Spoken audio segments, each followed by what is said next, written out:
Hello everyone, welcome to UrbanPro Live Masterclass.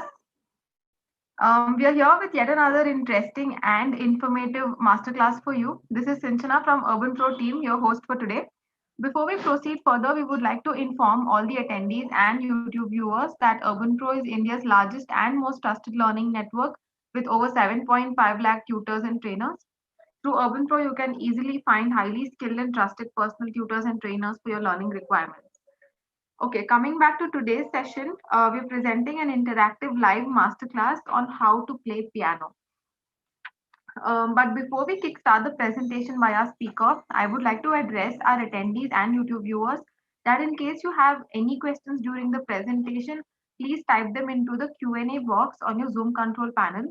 Moving on for those YouTube viewers, you can drop your questions on the chat box.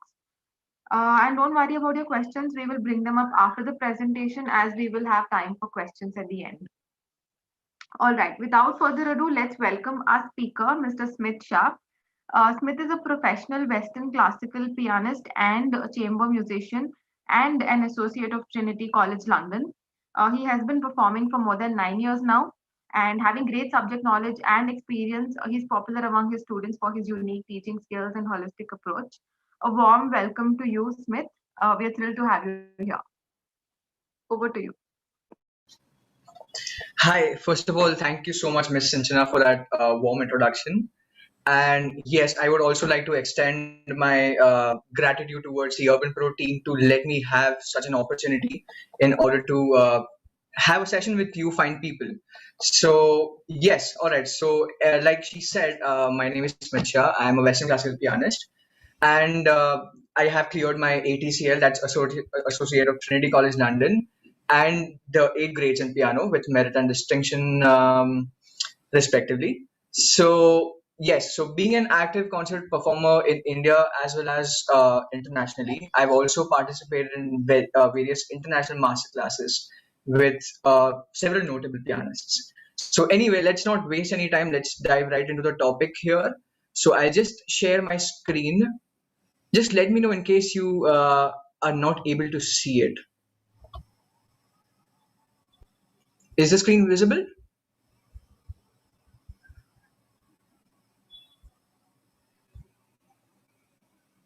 It's visible, Smith. You can go ahead. Great, great. Thanks a lot. All right, just a sec. Let me start the slideshow.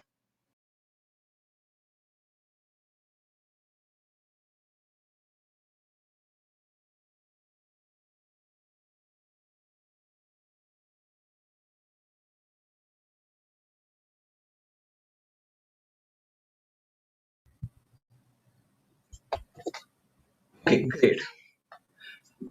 Just a second. I'll begin the slide.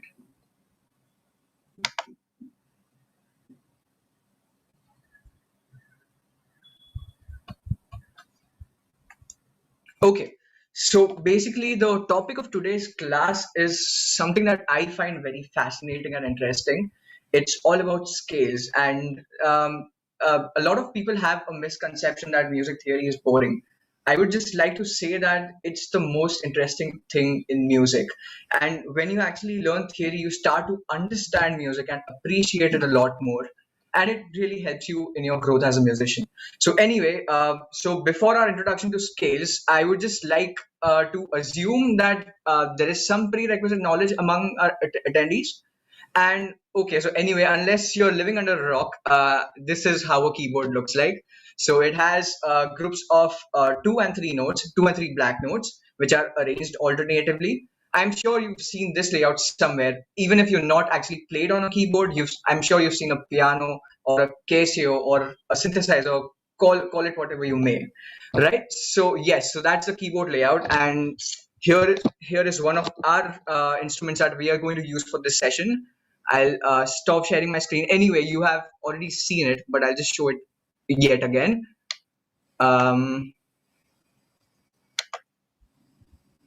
Yes, so there it is. That's our instrument for today. So this is an upright acoustic piano, and so that's my piano's way of saying hi. So all right, cool. I'll just resume sharing my screen. Yeah, so right. So that's one knowledge that I would like you to have. But in case you don't, and if you're completely new to the piano as an instrument, don't worry. We have some of the detailed discussion in the forthcoming and slides. So yes, that's one thing. And the second thing is I'm assuming that you're familiar with note names, right? So the note that this keyboard on the screen it starts with is called a C. The next one is called a D. The next one is called an E. And again, if you're not familiar or aware about this, don't worry. We have a detailed discussion about that in the upcoming slides as well. Okay.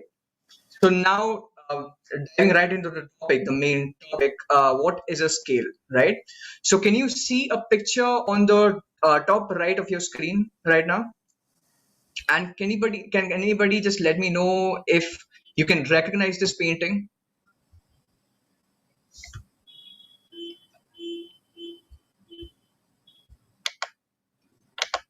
Okay, great. All right. So everybody knows that. Yeah, great, great. So that's the Mona Lisa, right? And yeah, so it's the Mona Lisa, I think the most famous painting ever, and painted by Leonardo da Vinci in what, 16th or 15th century, some crazy long time ago. So, right. So let's assume that this particular painting was painted by using only this palette of colors, right? So this is an artist's palette. And let's assume that all these colors, white, black, purple, blue, and all of that, were actually used to paint this beautiful picture. So let me ask you this: if I were to just modify this painting and paint the Mona Lisa's color, hair color, as green instead of the black or brown that it is there, I can see brown. So yeah. So let's say if it is green, and the greenery that's behind the lush greenery that's behind the subject, what if I paint it purple? Would it actually resemble the original painting? Or let me say that I changed every single color of the painting. Would it resemble the painting in any way? Or I mean, yeah, it would still resemble in the contour and all of that, but would it actually look like the real Mona Lisa? That's what I just want to ask. No, right? Yeah, absolutely. I agree with you. Yes, Ananya answer will be yes, I do agree. So it would not resemble the painting at all. So the thing is that the colors, how the way that they act as the building blocks for that painting, it's the scales the same way act as building blocks for music, right? So that's our first point right there. So scales are basically building blocks of music, and they are just a set of notes which sets up a framework, and music is only composed with this framework. And I'll just demonstrate that because okay, now just tell me if you can recognize this song. I'm just going to play something on my piano. Let me know if you can recognize this.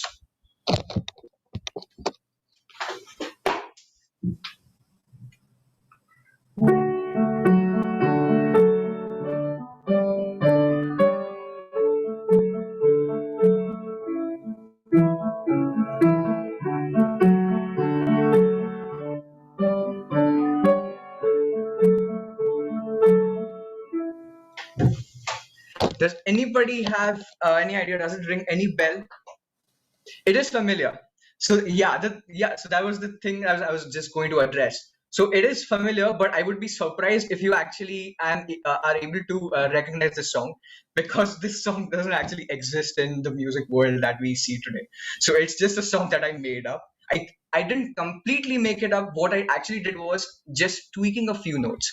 So it was just to demonstrate my point that it is just equivalent to me painting the Mona Lisa with completely different colors, right? It doesn't resemble the actual music. So now let me play the actual version and see if you can recognize this.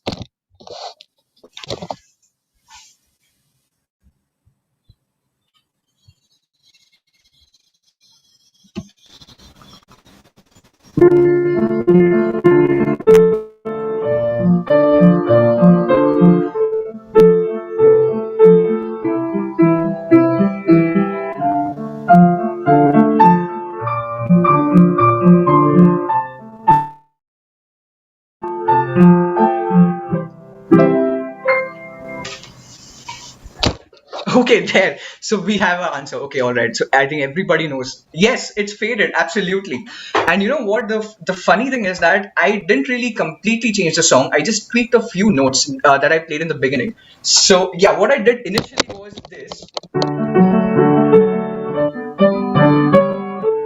Whereas the original music, like you already know, is this.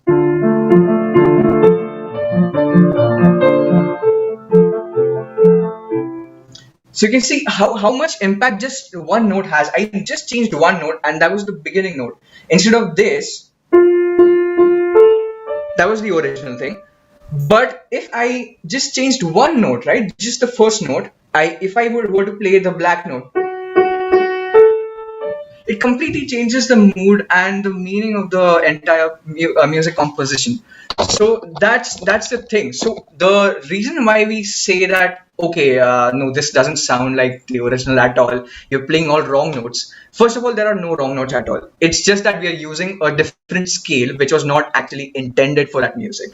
So again, I'll just start sharing my screen back to our slideshow.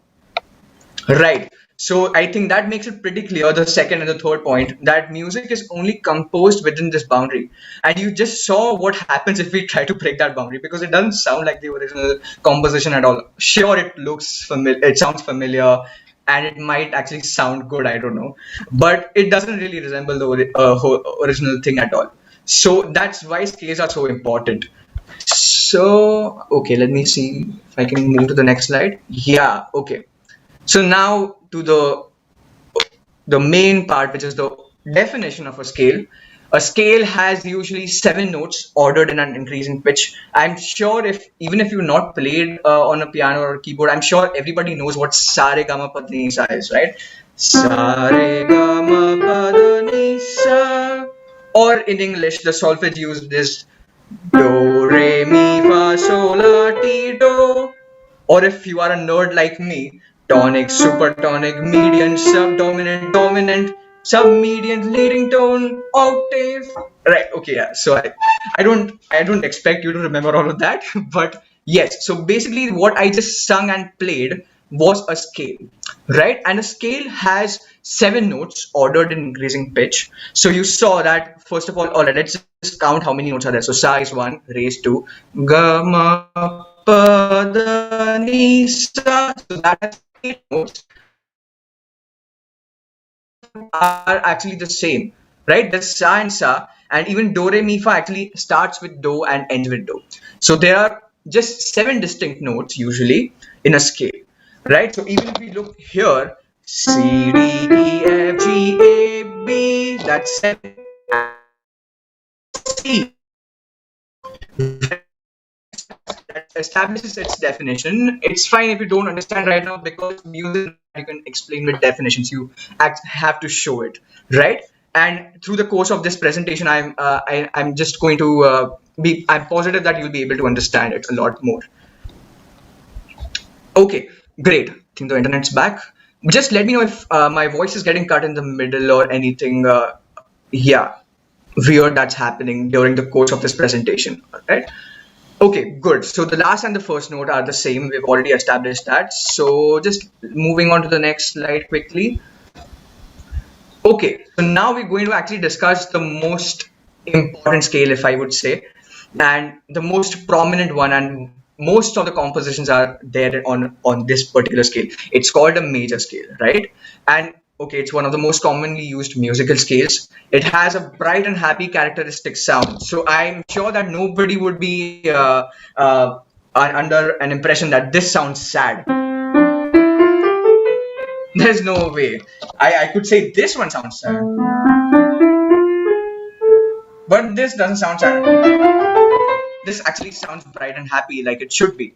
So yes, again, this scale that I just played was a major scale starting from C. So any scale that we want to define or give it a name, we just give it a name through the note that it starts with, right? So the sa or the do that we start with is going to be that major scale. So for example, because I'm starting this scale with C, I'm just let me see if you can yeah, see the note names, right? So here are the note names.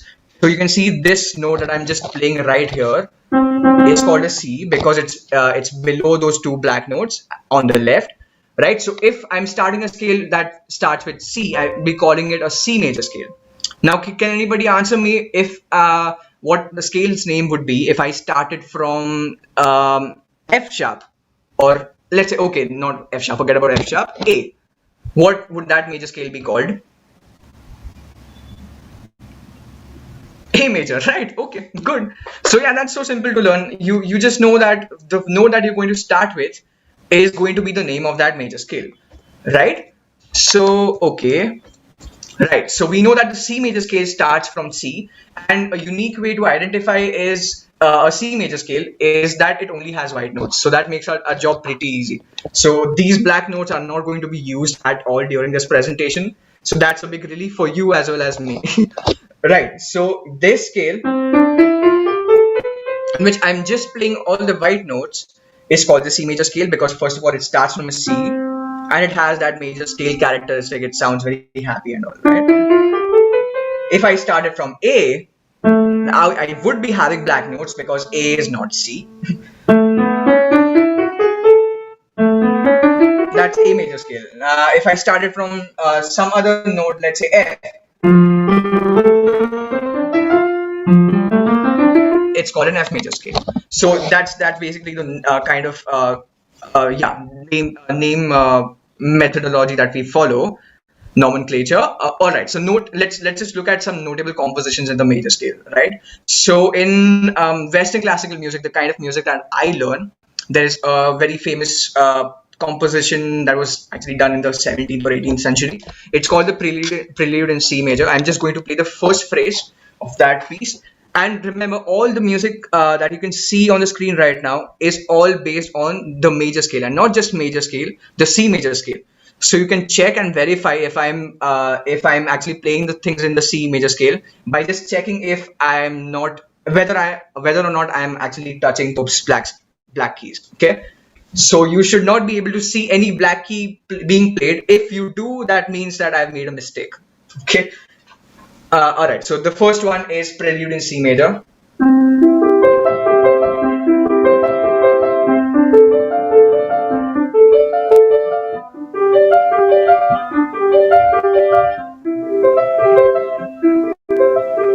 So that's the first phrase of Prelude in C major. Now let's move on to Western film music. I'm sure you've all heard the Titanic theme, the very iconic thing, right? So again, the same scale that's being used here, C major.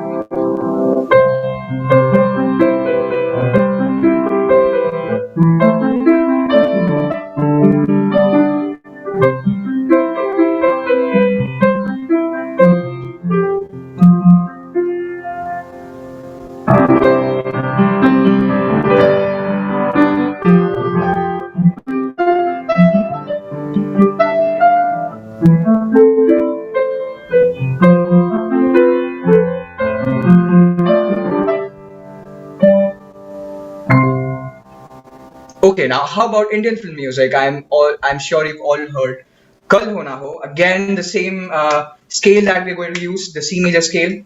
So you're not going to see any black note being played.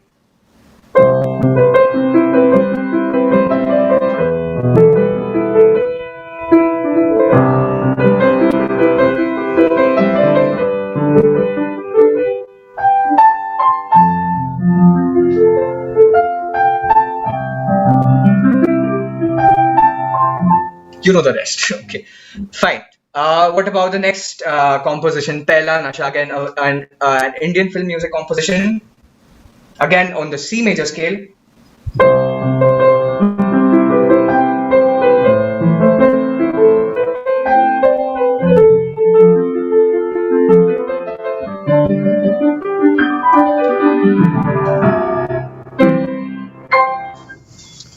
Okay, so that's the kind of examples that I used for this. So I hope it is clear. At least it is clear that I was not using any black key. So that just means that I'm using a scale, first of all, a major scale, which starts from C. So that makes it a C major scale.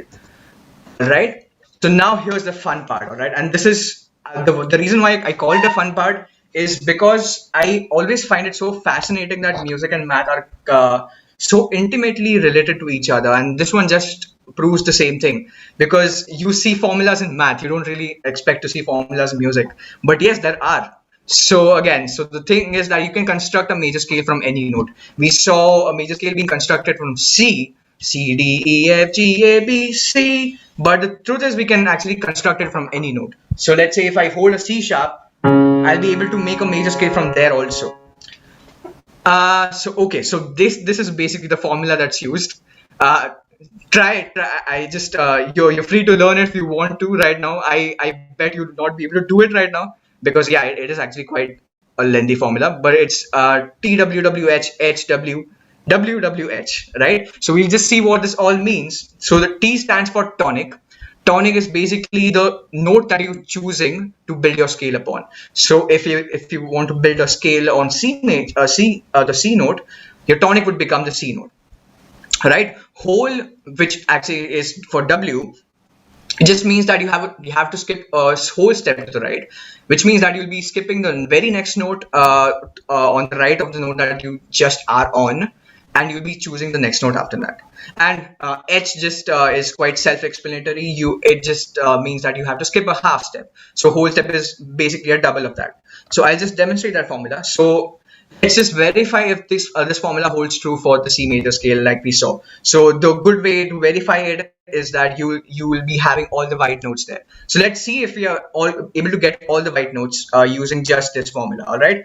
So okay. So the tonic is C. We already know that. Now whole would mean that we are going to skip one whole step. So we're going to skip this black note that comes just to the right of the C that's marked, and we're going to come to the next note, which is the white note, right? And it's called a D. Now what about the next step? It's again a whole. So we'll be skipping the black note that's exactly to the right, that's adjacent to the D that we just found out, and we'll be taking the next note. There we have our new note, which is an E. Don't worry about the note names, but at least you can see that the notes which we are striking on the screen over here are all white notes. Now let's see if the next white note is actually played by using this formula. So in the next one, for the next one, we actually have to do a half, right? Not a whole. So that means that we're just going to use the adjacent note, the very next note. So that gives us an F. What about the next one? Now we have a whole. So we get a white note right there after skipping the black.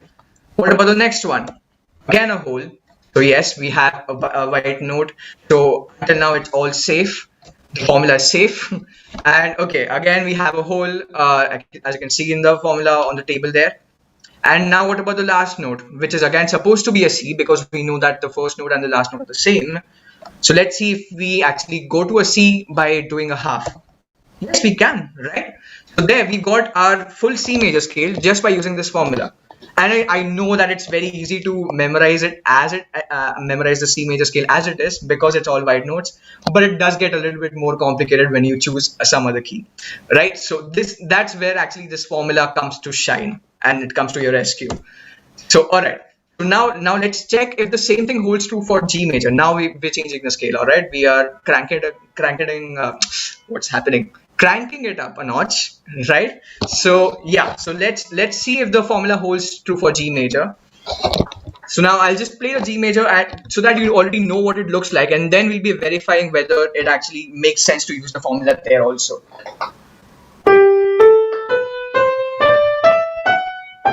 Right, so there we have one black note. All of the others are white.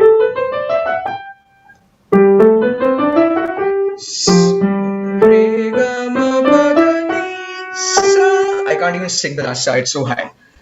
Okay, all right, so let's see if the same formula holds true. Right, so the first one, as we know, is the tonic, which is the G. Okay, the next one is a whole, so we're going to skip the black note. So that gives us a new note, which is an A.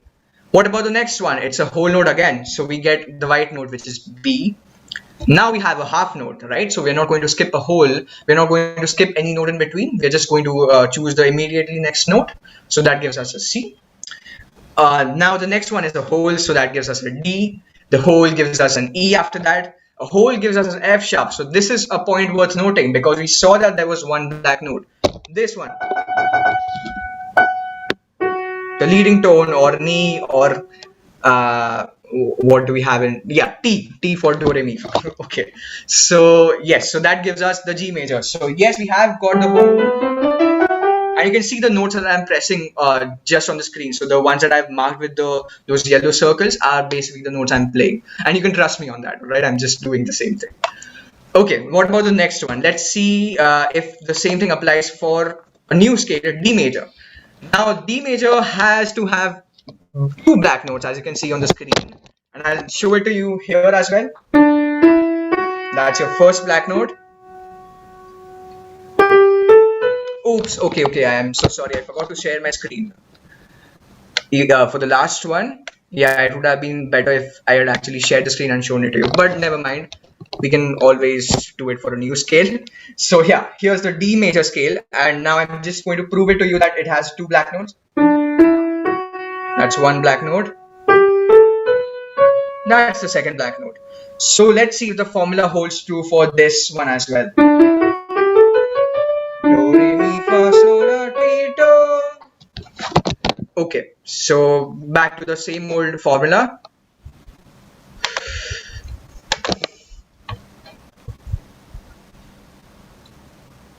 Thanks a lot, Surbi. That means a lot.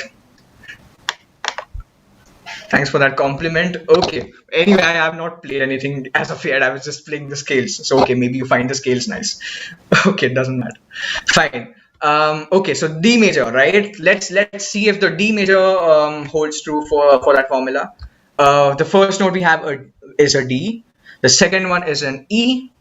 The third one, which we actually saw that has to be a black note, it holds true for this because we're going to do a whole. So we're going to skip that F and immediately moving on to that black note.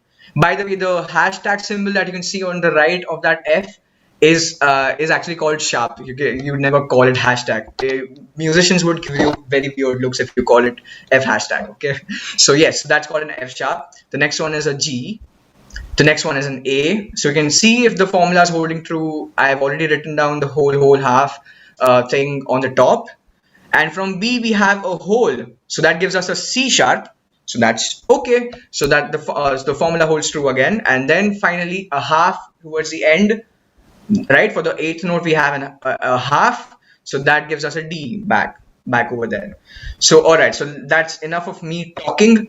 Let me see if you can actually try figuring out a scale that you might not have ever played in your life, but let's see if you can actually figure out the notes. So in the chat box, if you are able to just write down all the notes, just see if you can do that. All right, I'll just wait for 1 or 2 minutes.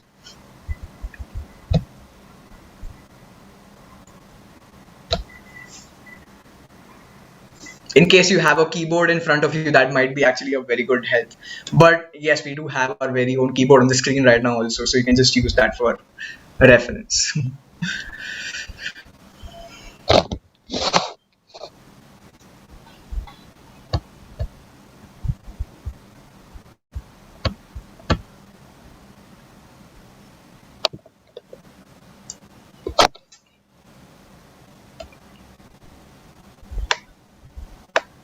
Oops, I'm so sorry. Yeah, thanks, Krishna. Thanks a lot. And I'm glad you're having a good time.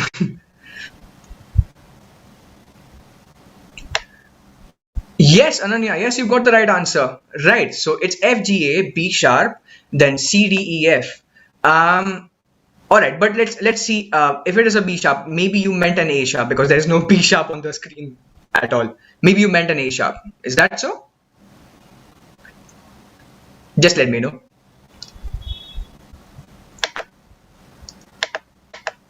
Yeah, right. It's an A sharp, but doesn't matter because if you had said B sharp, maybe my teaching went terribly wrong. Okay, because there's no B sharp at all, at least on the screen right now. So okay, so I'm so glad that you were able to answer that. Let's just see if anybody else is also able to do that. What about you, Krishna?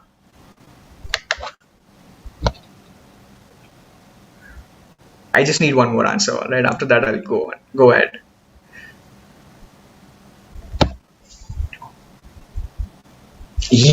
That's exactly the answer I'm looking for, and let's see if that's actually true. Yes, it is true, right? And by the way, that B that you see is another name for that A sharp. So don't worry if you call that A sharp. A sharp is perfectly all right. B flat is just another name, right?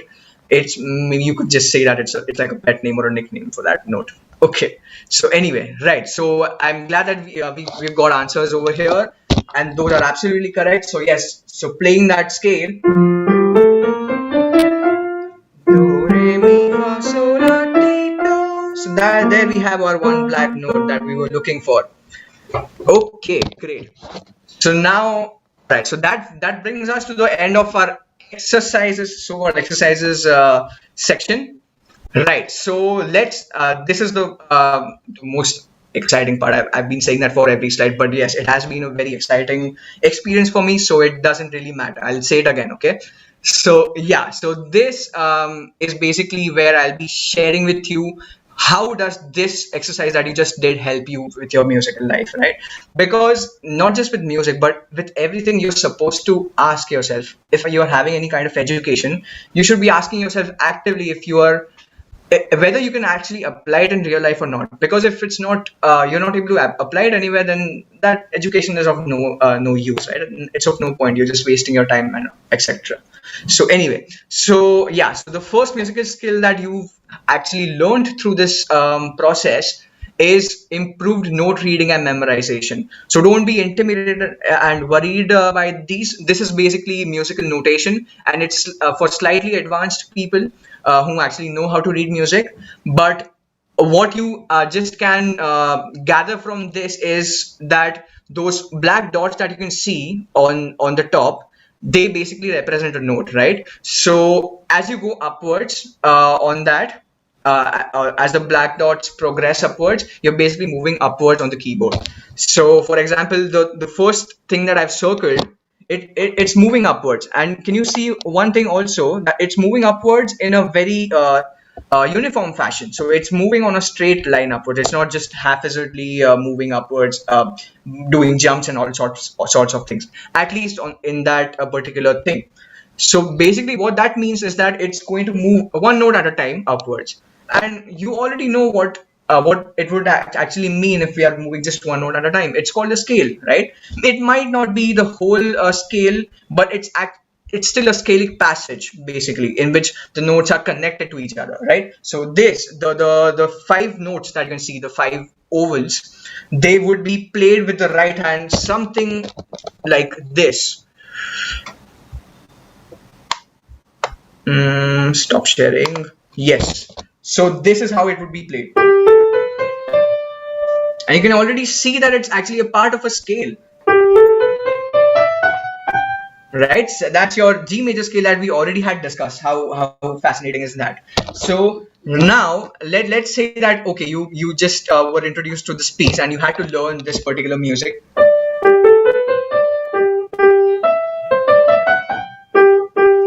One way that you could approach learning this piece would be learning every note as it is, right? So okay, the first note is D, the second note is G, the third one is A, the next one is B. Oh my god, now it's becoming really hard to memorize. The next one is C, the next one is D. Oh my god, how on earth will I be able to manage learning this piece?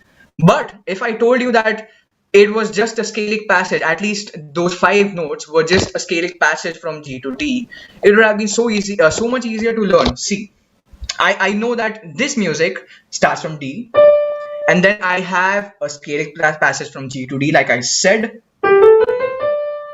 So there, I've already learned those five notes even without knowing the note names. See, that makes it so simple. That's your scale. And there, we already have the first phrase learned. So this, instead of actually, yeah, doing all those efforts to first of all write down the note names and then say, okay, this is G, A, B, C, D. Instead of that, if you were just told that okay, you just have to play a scale in this particular part, it would have been so much easier to approach this piece and learn it in a much faster way, and even memorize it and also learn it much more efficiently, right? So okay, so that's one thing. Yeah, so this is basically for slightly advanced students who are already aware about note reading and all of that. So, okay, what about the next skill? So again, the next skill is transposition. So again, this is an advanced skill to learn, but it's not really difficult to see what's happening. So now let's say that you are already a very established pianist and you know how to play songs, and you were told again, since we have most of our people who are actually associated with Indian music, Bollywood, and all of that. Let's say you're playing Lag Jagale, all right? So,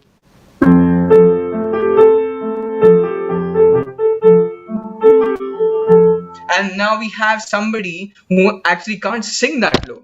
So let's say there's a lady who can't actually sing it that low, and she says that, oh, please transpose it to a higher key.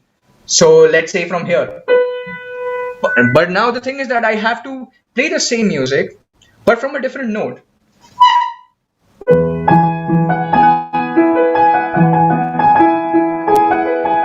I'm still playing the same thing. I'm playing different notes completely, but I'm still playing the same music, right? So, okay, let's say if there is a very macho guy who actually can't sing those high notes, and he wants to take a very low key. Let's say this one.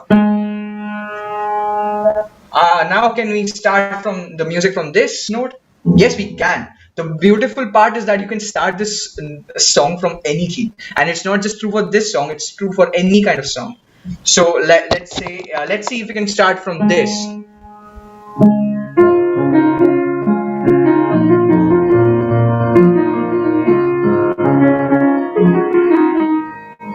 What about this one? I'll just randomly put my finger on any of the notes, and now let me see if I can do it from here.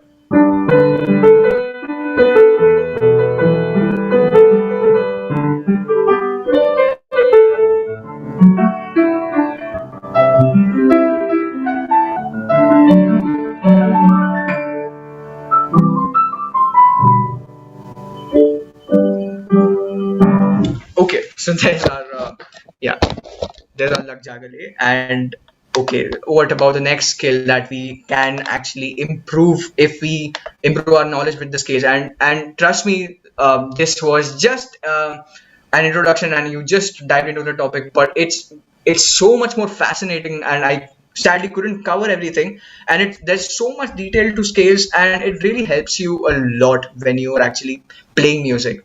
So yes, we already seen two things. One is transposition, which is basically if I get some other key to start the music on, will I be able to do that? And yes, the answer is yes. And it doesn't sound wrong, right? It doesn't sound like the faded that I started with, because that was literally notes which were not there in the scale. Now what's happening is that I'm basically just transposing the scale, not really changing the notes of that scale. Anyway, the third thing is called playing by ear. So this actually people try to just associate with some kind of talent that you're born with, or yeah, some god-given gift, but it's not really that. Playing by ear, first of all, let me just introduce that. So let's say you've heard some song, you've never heard it before in your entire life, and you're told to immediately play that. And there are some people who can actually do that, and luckily, yes, I've been able to acquire that skill. I wish I could have actually shown it to you, anybody of you in person. Yeah, so basically, if I'm able to hear a song, it doesn't matter if it's the first time, I'll still be able to just play it as it is on the keyboard or the piano. And the reason for that is that my knowledge of scale and my oral memory is has been improved a lot since I started learning music theory.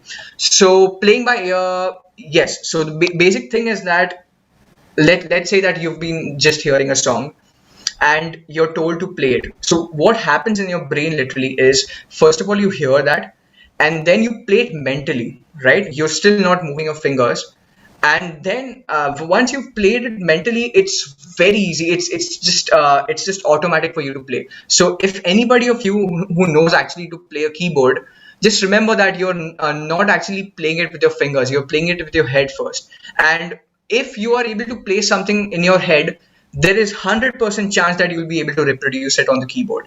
So the main thing is that mental, how to build that mental memory, and that's the most important thing. It's not about the fingers. Its fingers are all the external factors that actually influence your playing.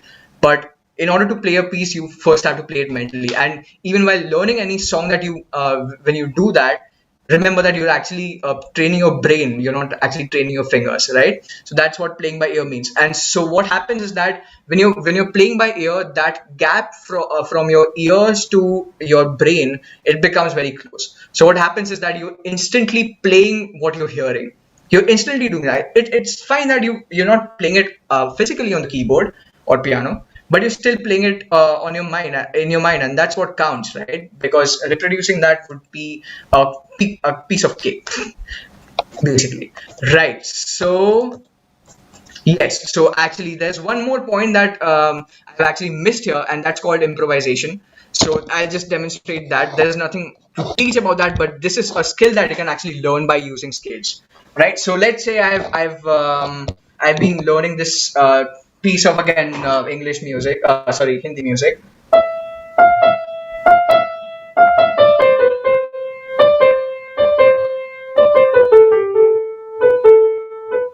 Oh, first of all, can anybody tell me what this piece of music is? Have you ever heard this anywhere?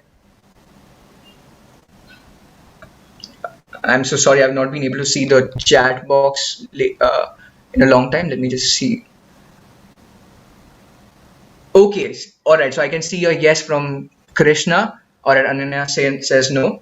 Can you tell me what this piece of music is? Again, I'll just play it again. Maybe it might just click you like that. And trust me, this is not a wrong piece of music. All right, this actually exists, and it's a Hindi composition.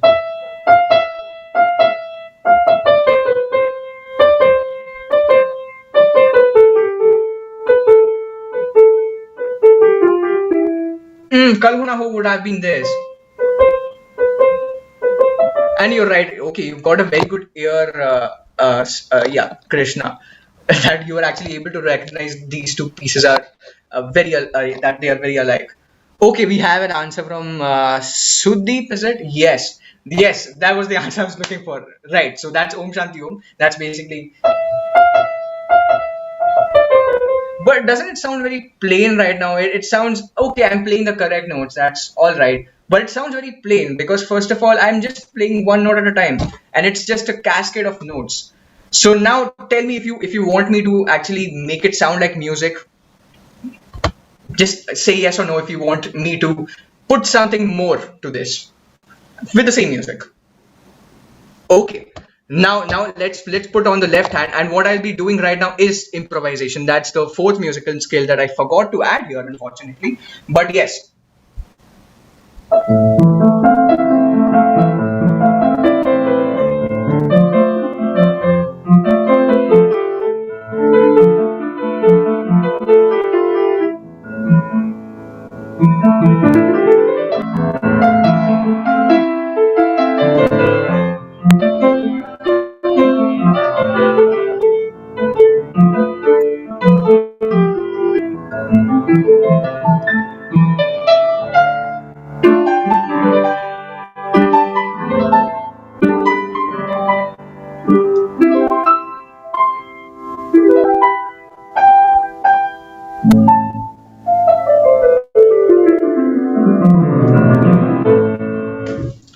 Right. So what I did now was just adding the left hand, but I didn't really memorize the left hand. It was just being created on the spot. So yeah, okay, I memorized the right hand melody because I can't really change the song.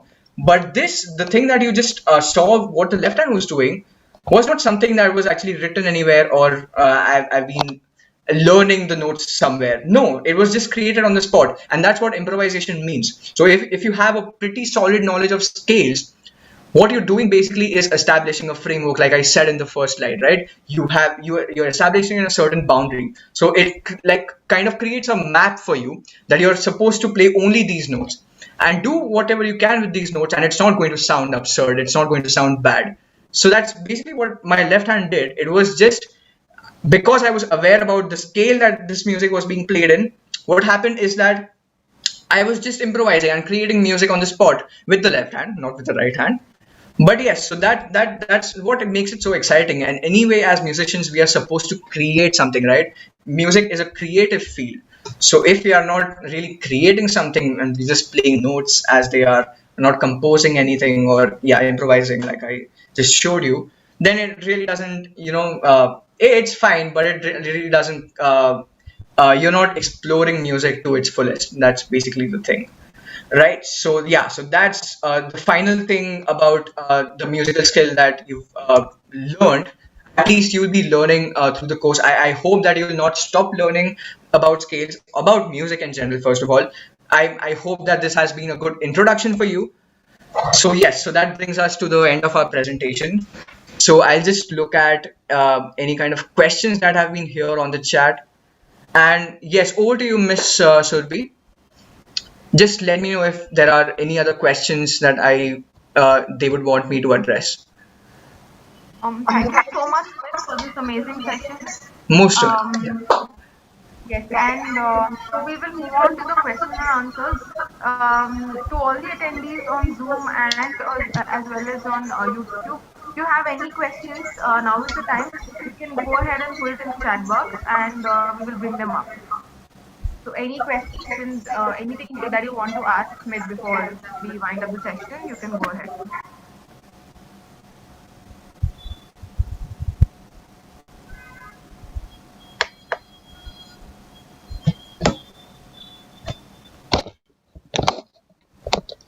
And just it doesn't have to be just about scales, all right? You can be as free as you want with the questions. So yeah, just bring it on.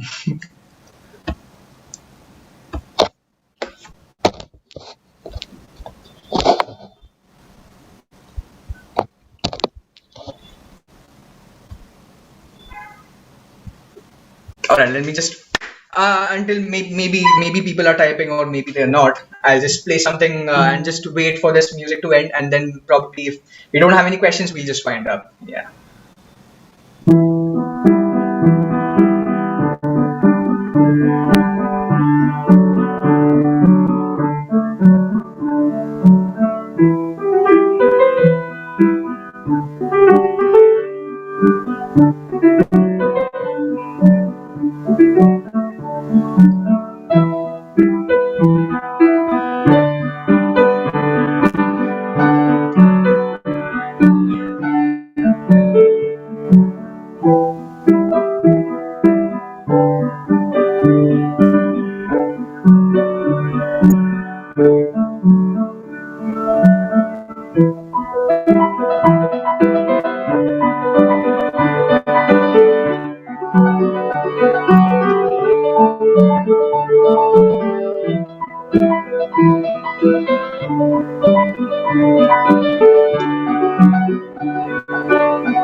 All right, let's see if we have any That was questions. absolutely stunning, Smith. That was Oh, amazing, whatever you thanks a played. lot.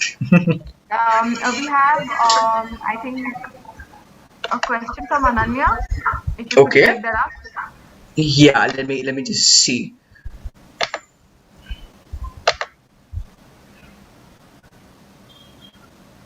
Okay, so she asks, can we play the notes of the bass clef with the right hand? For sure, yes, you can. I mean, if you have a right hand that has 10 fingers, you can do that. Actually, the thing is that the bass clef is originally meant for the left hand, which is, and the reason for that is the bass clef has the arrangement of notes which are all there on the left side of the keyboard, right? So if you had notes which are being played on the right of the keyboard and you try to put them on the bass clef, it actually doesn't really fall within that limit. It falls way above. So I hope that you're talking about music notation, but if you're talking about playing the notes of the bass clef, as in if you're referring to the left hand, yeah, I mean if you have a hand that has 10 fingers, yeah, sure, go on. But yes, there are some pieces in which you have to cross your hands also. So you're basically playing the bass clef with the right hand, the treble clef with the left hand. So I hope that answers your question. So Also, we have a few compliments coming up. I think Surbhi says that he understood how to play faded on keyboard, so that is a great. really, Yeah. that's incredible. Wow. And we have a question from Sarah. So, what exactly should be the process of learning? Like, I understand which keys are what, and play by seeing the lyrics of the notes. Right. So basically, by seeing notes, yeah, lyrics of the notes, yeah, lyrics is basically for music that has those words, right? So music, as I just told you, as I showed in the first slide, music doesn't really have words. So even the letter names that we use, C, D, E, and F, they don't really exist in musical notation. So anyway, so basically the process of learning. So the thing is that music, if you kind of think about it as a monument, all right, as a building, it has four main pillars. All right, the first one is your pitch, your notes. So you should be knowing what notes are in music. Quite obviously, I mean, if you don't even know what notes are to be played, you won't be able to play that song, right? So that's one thing. The second one is rhythm. Now, this is one thing that we don't really pay attention to, but it's not just about playing notes. It's also about you knowing when to play what notes, right? So if I would play a certain song, let's say Country Roads. I don't know if you've heard that. It's an English English country music basically. So and yeah, how fascinating that the name it has is also Country Roads. So yeah, that's a country song. So or let's say Country Roads take me home. So that's basically how it's supposed to sound like. But now if I played it like this, Country Roads take me home. So again, yeah, that I've played the correct notes, but what I did was that I didn't really play them in the correct time. So that's where your rhythm comes in. So not just about notes, but you should also be knowing when to play those notes, right? So that's your second thing. The third and the fourth, the pillars of music are basically harmony and timbre and all of that, and that's something that usually advanced players really focus on. But yes, the first two pillars are something that everybody has to know. So you should be knowing what notes to play and which notes to play, when to play those notes. And the topic that we had today, scales, will basically aid you to know what notes to play, right? It's not really going to help you with rhythm because we haven't discussed anything about rhythm in this session. But yes, just memorizing those notes can be a very daunting task. A few in a few instances. So yes, scales just help you to do that. Right. So yeah, I hope that answers your question. Let me know if you want me to go a little bit more into detail about that. And please let me know if there are any other questions also. I hope I've not missed anything on the top. Yes, I think we've answered most of the questions, if not all. I Okay. think we've seen all of it, and I hope we've answered your questions. And due to time constraints, we need to wrap the Oh session yes, sure, for sure. now. Yeah. So, as we have reached to the end of the session, I would like to inform you that this session has been recorded and it will be available on the Urban Pro's YouTube channel. Okay, and in case you want to access the recording one more time, then you can head on to the YouTube channel and you can watch this. Yeah. And to connect with our speaker, book a free demo by clicking on the link shared in the chat box and in the description. I will do that.